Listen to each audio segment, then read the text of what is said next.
করছি, তো শুরু করা যাক। নাবিল ভাইয়া, আমাকে একটু স্টেশনে পৌঁছে দিবি প্লিজ?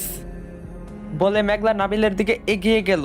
মেঘলা এতক্ষণ যা যা বললো সব সত্যি, তাই নাবিলের মা রেগে রাফির কাছে গেলেন।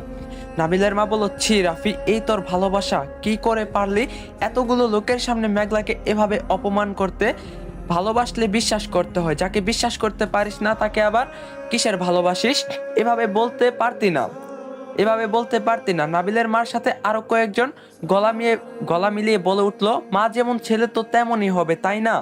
এত আয়োজন করে মেয়েটাকে অপমান করার কোনো মানে হয় না। আরে সত্যিটা তো এভাবে এভাবে জানার কি ছিল? ভালো করে জিজ্ঞাসা করলেই তো হতো। তা না হলে নিজের বাসায়ও জিজ্ঞাসা করা যেত, সবার সামনে এভাবে এভাবে বলার দরকার কি ছিল?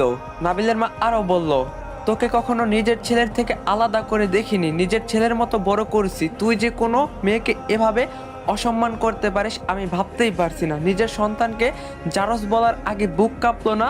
তোর মতো ছেলের মা হওয়া অন্যায়, আসলে দোষটা তোর না আমাদের, তোকে আমরা মানুষ বানাতে পারিনি, তুই একটা অমানুষ।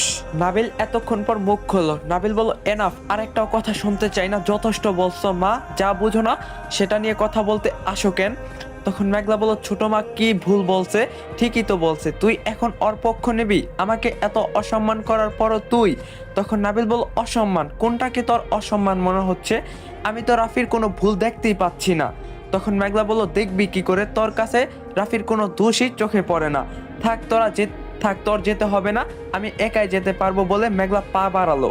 নাবিল মেঘলাকে কিছু বলার আগে রাফি এসে মেঘলার হাত ধরে বলল, রাফি বলল, আমাকে ছেড়ে যাস না মেঘলা, মেঘলা তোকে আমি অনেক ভালোবাসি, আমি শুধু সত্যিটা জানার জন্যই এমন করছি।